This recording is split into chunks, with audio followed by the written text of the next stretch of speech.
Welcome to the Princess and the Bee podcast, the place to be to build your empire as queen of your body, business, and life.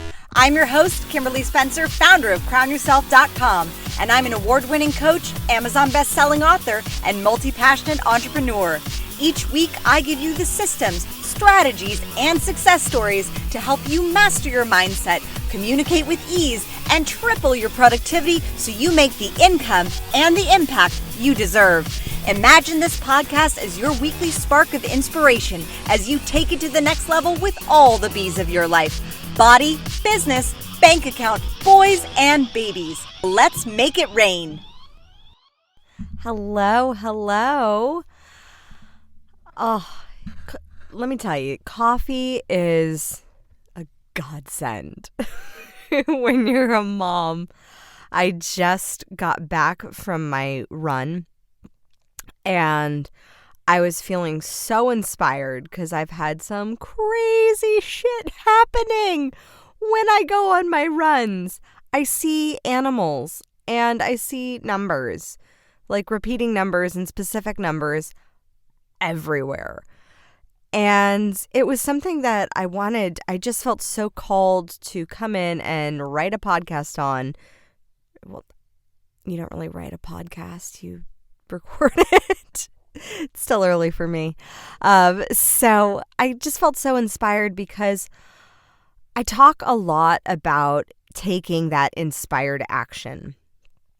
And I'm also of the mindset and of the balance of also having sort of a game plan for your day as far as what you want to accomplish and what you think are the necessary tasks and projects to work on.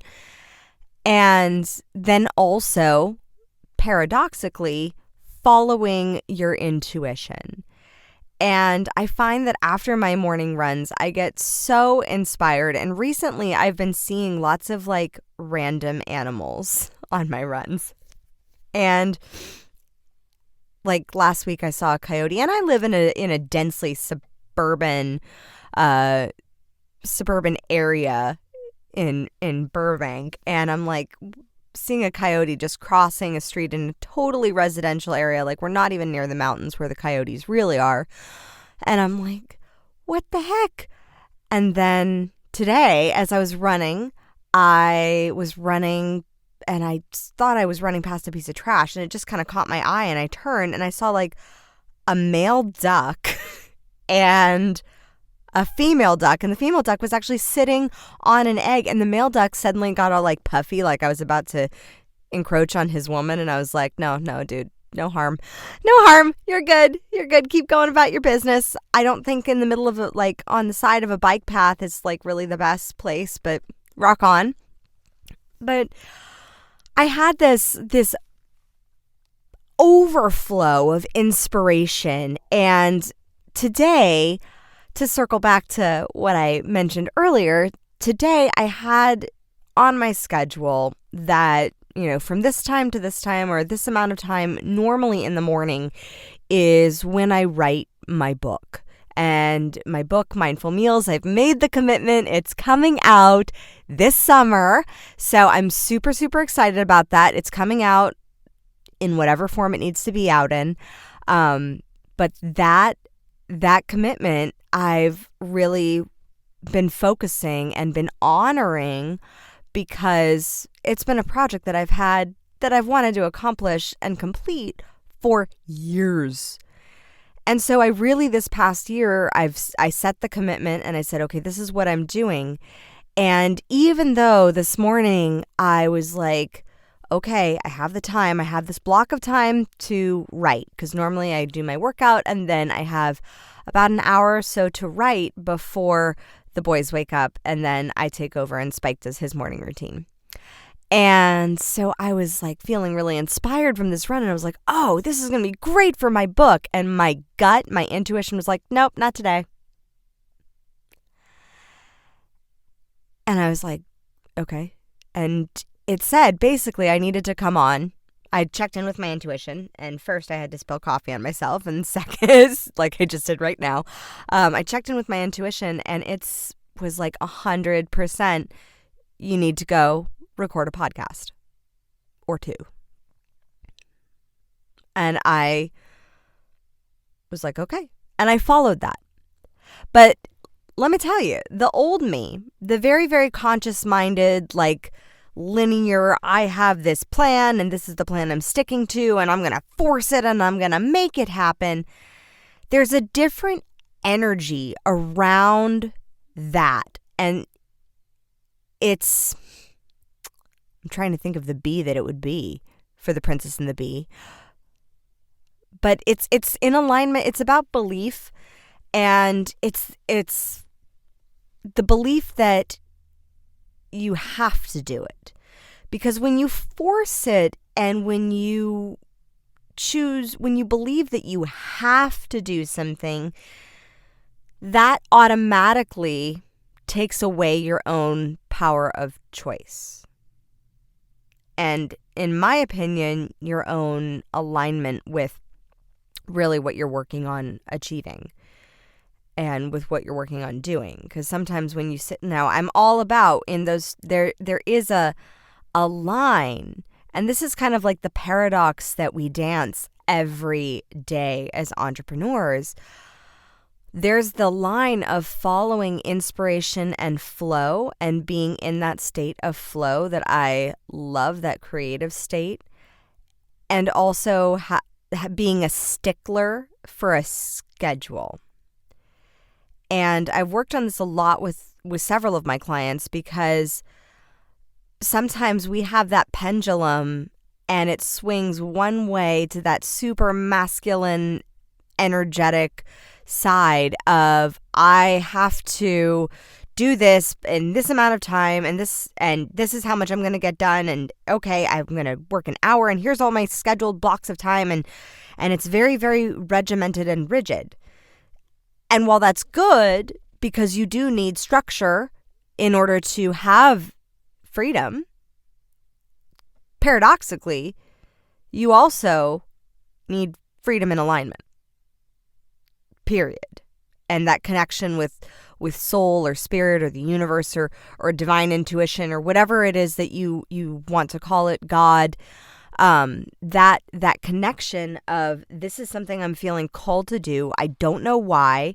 I feel like this is something that I need to step into. And so I dance with it. For me personally, I dance with it because I've had the pendulum when I was younger.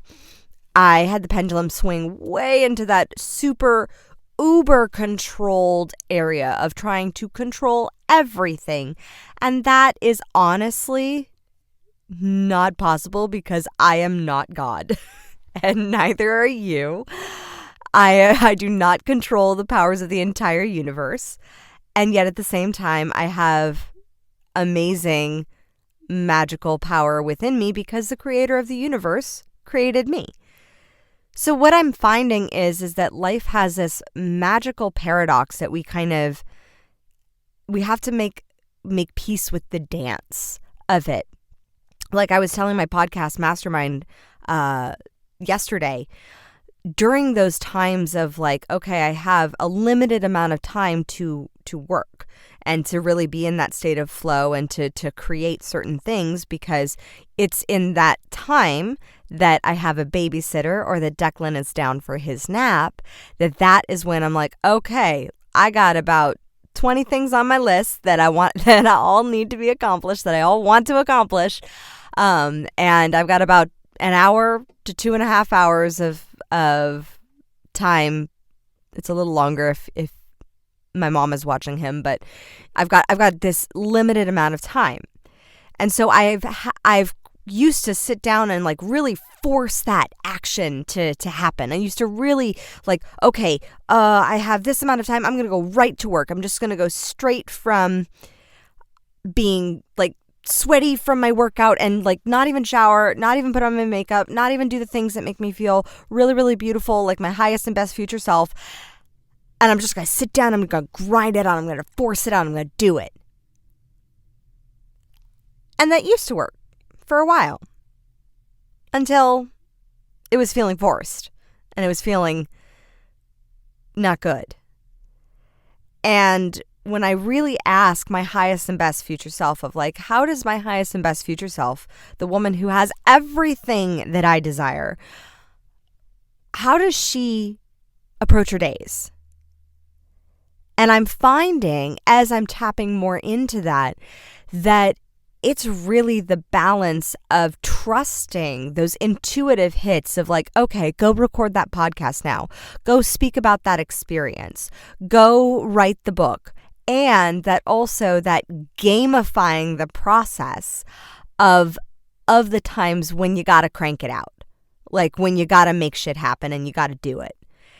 And because otherwise, when I feel like I'm in that energy of forcing and making it happen and having to like do. It's a very masculine energy. And while on an energetic level, even though I'm like the girliest freaking princess on the planet, I also on an energetic level, I do have a very masculine, ambitious, boisterous energy that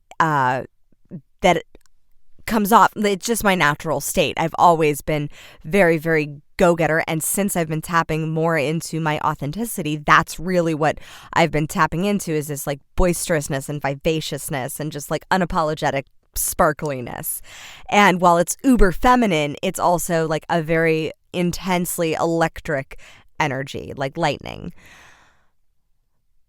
And one of the things is that I'm finding is that like that dance, like when that dance of being able to navigate when to go with the flow and when to shift into like do mode. But the do mode wasn't working when it was like force mode. And I think that's really the main thing is when you look at from that energetic perspective. And I used to approach a lot of things from this energetic perspective of have to.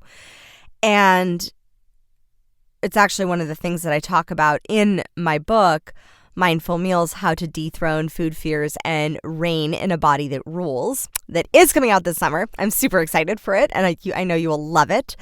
And one of the things is that perception of have to, or that perception of losing your choice.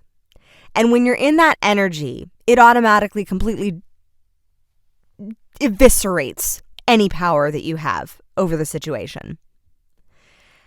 And that's why one of my favorite books on the planet is Viktor Frankl's Man's Search for Meaning. And in Viktor Frankl's Man's Search for Meaning, he talks about, this man, he was a Holocaust survivor and a therapist. And he went through, the greatest atrocities known to man. And just this massive genocide. And he experienced it, but he also approached it from this very inquisitive place of curiosity. Even though he was one of the Holocaust survivors, he approached it from such a place of curiosity because he was like, well, this is where I am, so I might as well study the behavior of the humans around me. That's what his calling was. And what he found is that we all, no matter what circumstance, no matter how shitty the circumstances are, we all have the ability to choose our behavior and our reactions to it. And so when you're doing things, when you're operating from a place of have to, I have to get this done, or and you're forcing it out, sometimes it's completely restricting any sort of flow. It's kind of like if you have your fingers stuck in one of those Chinese finger traps, and if you're in that state of have to, you're like pulling it apart, like really trying to pull it apart. And the more you pull, the more you force, the more you have to, the more you take away that power of choice, the more that Chinese finger trap is not going to come off of your fingers. What happens is you set the intention that you want to have it come off, and then you release it. And as soon as you release the finger trap, the less energy that you put into pulling it apart and to trying to get your fingers out of it, as soon as you just bring your fingers together, that's when it releases. That's when that flow kind of comes in. And so there's a paradox, especially as a mompreneur, because for me, I have certain times where I know I can be in my prime state for getting things done because I don't have any distractions for a certain amount of time. Now, it's not all the time.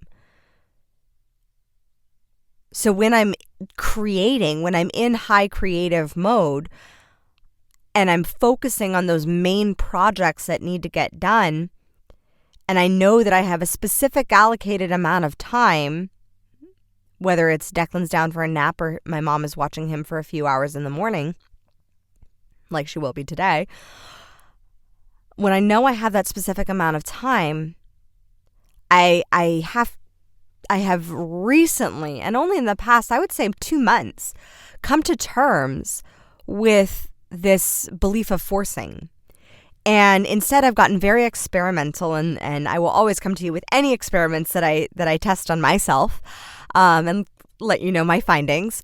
And I was very experimental, and there was one day, I think it was a couple weeks ago, where I was just frustrated. I was off my game, and I knew I had a babysitter, and I just had some things that happened, and I was like, it felt like a shitstorm, PMSy, the whole shebang.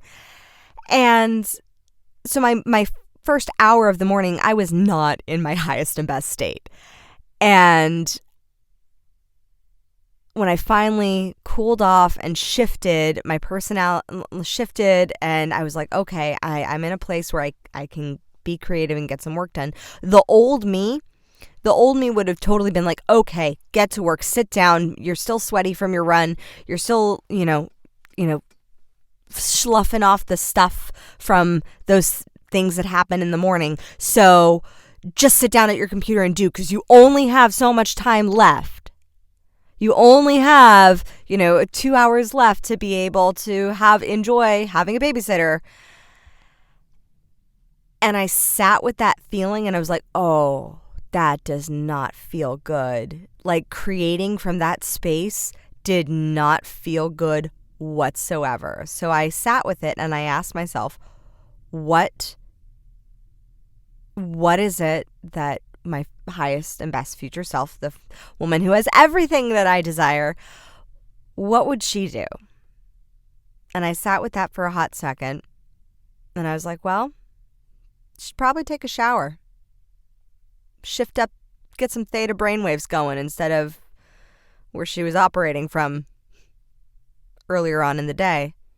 And then I was like, and she'd probably put on her makeup and do her hair, put on normal clothes, shoes. And I was like, okay, let's play with this.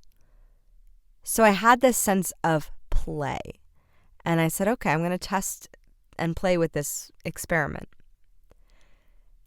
And so I got in the shower, and after my shower, oh my God, I felt so much better. And then I put on my makeup. I do not have a long makeup routine. I am a mom of a toddler. It is a quick one, but it takes about 5 to 7 minutes. And in 5 to 7 minutes, I was like, okay, great. And if you see my makeup on any of my live streams or any of my interviews or on my YouTube channel, that is my makeup. That is what I do. It takes 5 to 7 minutes. And that's a total divergent. But so I sat with it and I did that. And then I went to sit at my computer. And suddenly the feeling, I no longer felt like I was constricted by time. The feeling was this glorious space of expansiveness. Like I had all the time in the world to create. Even though I'd curtailed the amount of time technically on a minute by minute level by about 20 minutes.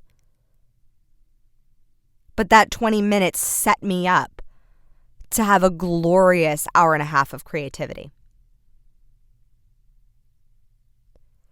And so there is this paradox that we kind of operate from. And the thing that I have been testing, and the paradox of doing and achieving and being in that energy of doing and achieving, and also releasing allowing, receiving, taking inspired action, going with the flow, and all of that. And so what I've found is in those moments when you feel that constriction, when you feel that, because when you feel like you're stuck in a have to, or that you have to do this and you have to get this thing done, there is an energy, and I just want you to sit with it the next time you feel it. There is an energy around that feeling that to me feels like constriction, but I want you to define what it feels like for you. Like for me, it feels almost suffocating. It feels like fighting for my life, suffocating, like fighting, just like, and I don't like that energy. And I realize that. And over this past year, at least, I've realized that's not an energy I like to operate from. That's the old me energy. And so instead, because it's not like my time has gotten any more, it's not like I've gained any more hours in the day. And it's not like I've gotten any less busy. In fact, I've gotten more busy. The thing is that I had to really shift my perception of time, for one, and my perception of the energy that I put into those allotted periods of time that I have where it is 100% focus work.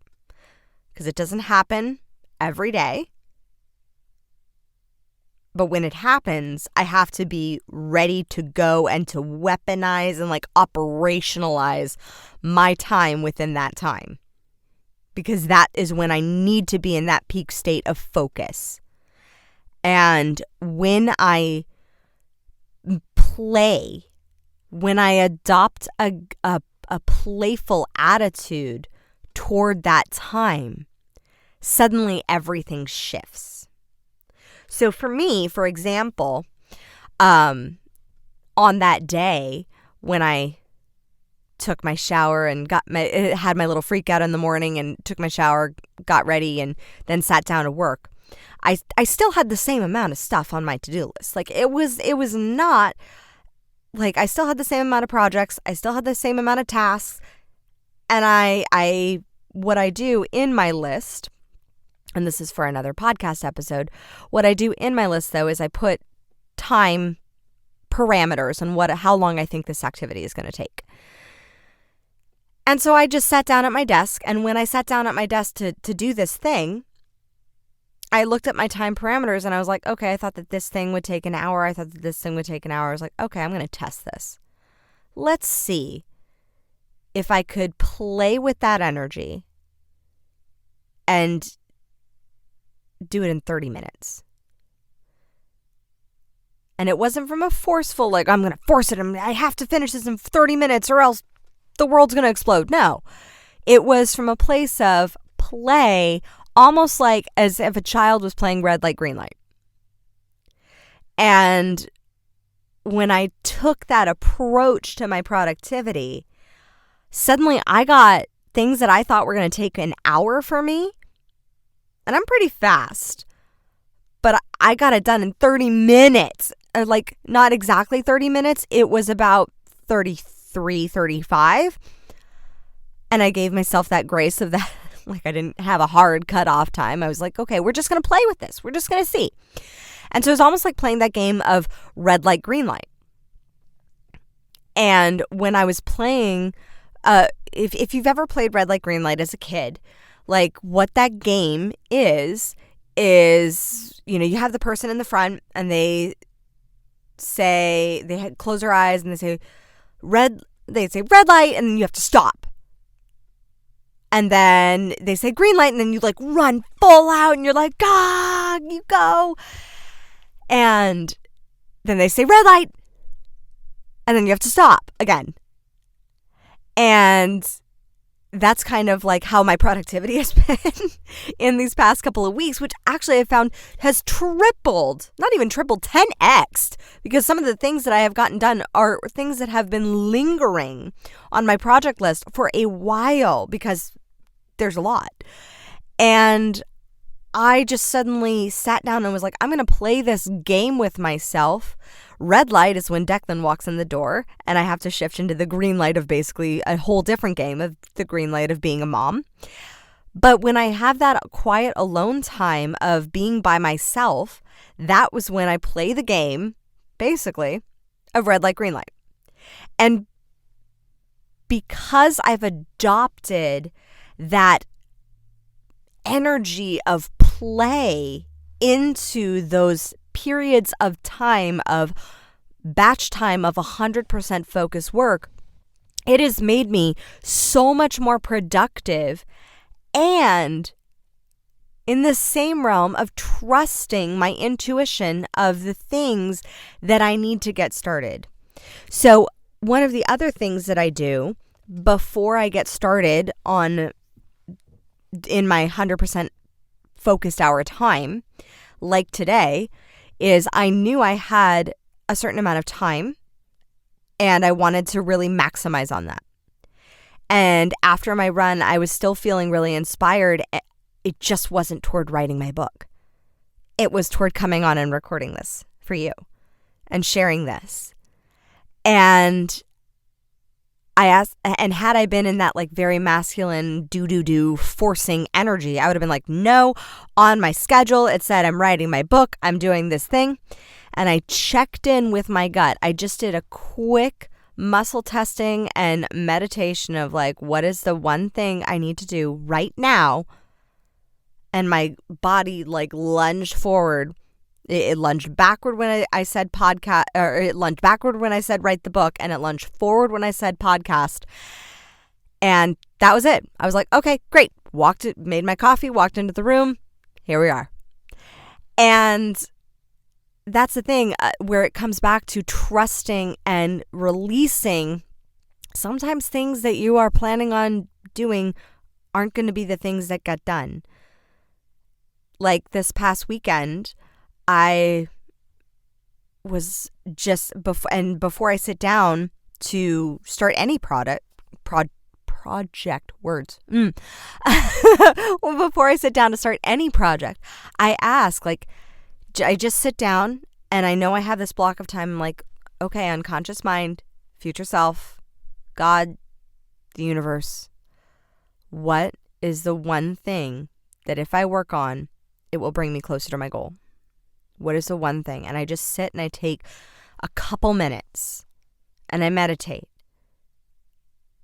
And then I begin. And I begin from that place of calm and play and guidance versus the forcing of just, okay, sit down, go. I instead, and this has only been recently in the past few months that I've been doing this, and I can tell you my productivity has been going through the roof. Like crazy pants. And when you take that, and it seems counterintuitive to take that 5 minutes, those precious 5 minutes, right? Those precious 5 minutes, because you only have so much time, right? It seems counterintuitive. And yet when you sit with that thing, when you just take that 5 minutes, that 3 to 5 minutes to just be intentional with the things that you are doing to make sure that they are in alignment with your highest and best future self, when you take that 5 minutes, it will actually increase the amount of output and flow that you are able to have within the allotted time that you have designated for that activity. And then on top of it, when you add in that sense of play, and like maybe you time yourself and you set a timer for 30 minutes. And there's a technique called the Pomodoro technique that I will link to in the show notes, where you set a timer for 20 minutes and then you see how much you can get done before that timer beeps. And you make it like that game of red light, green light, and you just go. And you play until that timer dings, and then you're like, okay, how much did I get done? Oh my gosh, I got done 75% more than I thought I would get done. And even if it's 75% more, it's like you still did more than you thought. Like when I thought I was writing a sales page, and I thought it was going to take an hour. And I looked and I was like, okay, let's play with it. Let's see if I can make this happen in 30 minutes. And in 30 minutes, I got more done in that 30 minutes than I thought I would have been able to accomplish I was surprised at how much I did. Like, I got 75% of the way done. I had about 15 minutes left of work to do on it, and then it was done. But it's adopting that attitude of play instead of that belief of forced to, have to, push, and all of that. So, if you found massive value in this episode, please take a screenshot of it. Tell me what you loved about it. Take a screenshot, tag me on Instagram at Crown Yourself Now. I love seeing all of your reviews come in. So if you found this to be super valuable, please leave a review on iTunes. It really helps me gear the content that you need to take your life to the next level, and with what I'm sharing. And I am so grateful that you are here. Thank you so much. As always, my fellow empire builders, own your throne, mind your business, and make it rain. Thank you so much for tuning in today. If what you heard resonated with you, be sure to subscribe and share your breakthroughs and ahas with me by leaving a review on iTunes so I can keep the magic flowing your way. And if you aren't already following us on social media, come experience the extra inspiration and queenly convos on Instagram at Crown Yourself Now, or visit our website at crownyourself.com. I am so excited to connect with you in the next episode. And in the meantime, go out there and create a body, business, and life that rules.